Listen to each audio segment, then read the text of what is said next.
Welcome to the complete series of economic development of Pakistan for exams. ये economic development of Pakistan की complete series है आपके exams की preparation के लिए। और आज की वीडियो के अंदर आपको foreign aid and economic assistant का कंप्लीट लेसन करवाया जा रहा है इजी वर्डिंग के अंदर, और वो भी एग्जाम्पल्स के साथ। तो शुरू करते हैं आज के इस लेसन को। इंट्रोडक्शन से हम स्टार्ट करते हैं ताकि ईजिली आप समझ सकें। So foreign aid and economic assistant refers to the financial and technical help provided by one country or international organization to another country. So foreign aid और इकोनॉमिक असिस्टेंट असल में है क्या, इससे मुराद फाइनेंशियल हेल्प भी होती है और टेक्निकल हेल्प भी होती है, दोनों तरह की हेल्प होती है।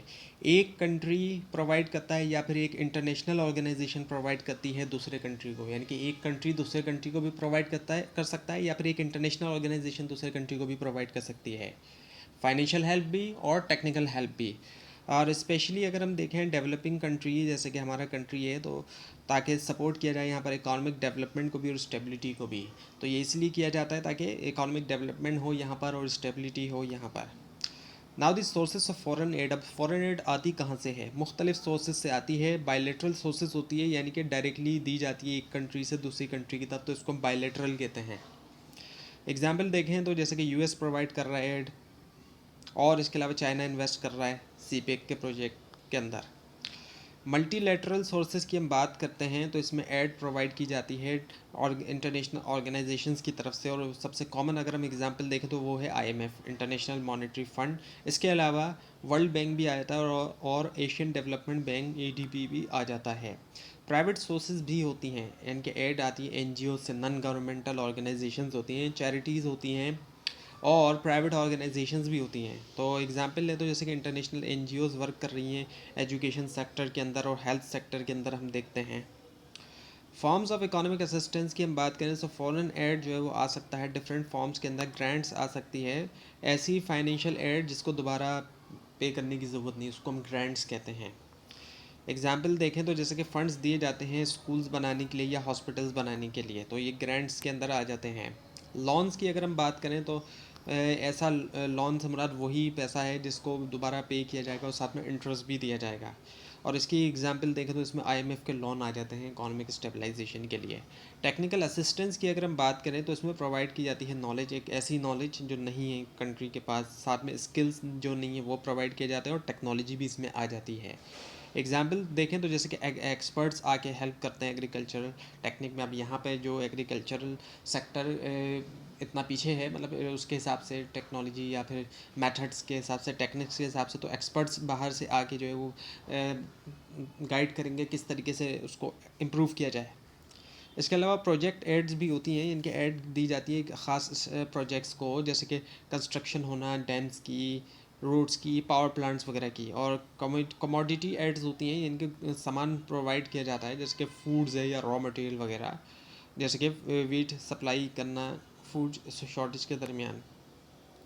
इसके अलावा अगर हम बेनिफिट्स की बात करें इकोनॉमिक असिस्टेंस में, तो फॉरेन एड के कई सारे एडवांटेजेस हमें देखने में आते हैं। एक तो है कि हेल्प होना इकोनॉमिक डेवलपमेंट में, रिड्यूस होना पॉवर्टी और अनएम्प्लॉयमेंट में, इंप्रूव होना इंफ्रास्ट्रक्चर में, ट्रांसफ़र टेक्नोलॉजी होना, स्किल्स होना, इसके अलावा सपोर्ट होना बैलेंस ऑफ पेमेंट्स की। एग्जाम्पल अगर लें तो जैसे कि फॉरेन फंडेड प्रोजेक्ट्स जैसे कि डैम्स जो है उससे हेल्प मिलती है इलेक्ट्रिसिटी की जनरेशन में और इरिगेशन वगैरह में। अब कॉस्ट भी आती है, जो इकोनॉमिक असिस्टेंस है इसकी कॉस्ट भी है। बेनिफिट्स होने के बावजूद भी इसकी कई सारे नुकसान होते हैं। एक तो एक एक्सटर्नल डेट्स होता है, अगर लोन ले रहे हैं ग्रांट्स की जगह अगर लोन है तो ऑब्वियसली बात है डेट तो बढ़ता जाएगा। और उसके अलावा डिपेंडेंसी होगी, फॉरेन कंट्रीज़ के ऊपर डिपेंडेंसी है। अब चाहे लोन ले रहे हैं या फिर ग्रांट्स भी अगर आ रही हैं तो डिपेंडेंसी तो बढ़ रही है फॉरेन कंट्रीज़ के ऊपर। और इसके अलावा इंटरफेरेंस इन डोमेस्टिक पॉलिसीज़, अब जब कोई लोन प्रोवाइड करेगा या फिर ग्रांट्स देगा तो वो फिर इंटरफेयर भी करेगा, जिस तरह हम देखते हैं कि आईएमएफ की पॉलिसीज़ कई सारी मानना पड़ती हैं गवर्नमेंट को। और इसके अलावा मिस यूज़ या करप्शन ऑफ फंड्स होता है। अब गवर्नमेंट में कई सारे ऐसे लोग भी होते हैं जो कि मिस यूज़ करते हैं या फिर करप्शन भी करते हैं फंड्स की। तो एक तरफ अगर आ भी रहे हैं फंड्स तो होता क्या है कि या तो उनका मिस यूज़ किया जा रहा है, उनको सही तरह इस्तेमाल नहीं किया जा रहा, या फिर दूसरी तरफ उनकी करप्शन की जा रही है। और इसके अलावा रीपेमेंट बर्डन ऑन इकॉनमी के ऊपर रीपेमेंट का बर्डन आया था, जब उसको दोबारा पे करना होगा तो एक बर्डन इकॉनमी पे बढ़ जाएगा। एग्जाम्पल ले तो heavy borrowing from IMF increases Pakistan debt and repayment pressure. अब ज़्यादा बोरो करने की वजह से आईएमएफ से हो क्या रहा है कि डेट का और रीपेमेंट का प्रेशर जो है उसमें तेज़ी से हम देखते हैं इजाफा हो रहा है। अब लेसन को कंक्लूड करते हैं। Foreign aid and economic assistant play an important role in the development of countries like Pakistan. तो अभी ये फॉरेन एड और इकोनॉमिक असिस्टेंट की वजह से हम देखते हैं कि इंपॉर्टेंट रोल है डेवलपमेंट में हमारे कंट्री में। लेकिन ये भी एक चीज़ है कि इसको एफिशिएंसी के साथ इस्तेमाल करें ताकि मैक्सिमाइज़ करें बेनिफिट्स को, और इसकी कॉस्ट ज़ाहिर बात है जो हमें पे करना पड़ रही है वो मिनिमाइज़ हो सके, और इंश्योर किया जाए सस्टेनेबल इकोनॉमिक ग्रोथ और इंडिपेंडेंस को भी। ये नहीं हो कि सिर्फ इसी पर डिपेंडेंट होकर रह जाए। तो ये थी आज की वीडियो। आपको इस बारे में कोई क्वेश्चन है, खासतौर पर इसमें कोई मिस्टेक दिखाई दे ज़रूर हाईलाइट कीजिए, और इस पूरी सीरीज़ को देखने के लिए और एग्जाम्स की प्रिपरेशन के लिए इस चैनल को सब्सक्राइब कीजिए, बेल आइकन के ऊपर क्लिक कीजिए। Thanks for watching this video and best of luck.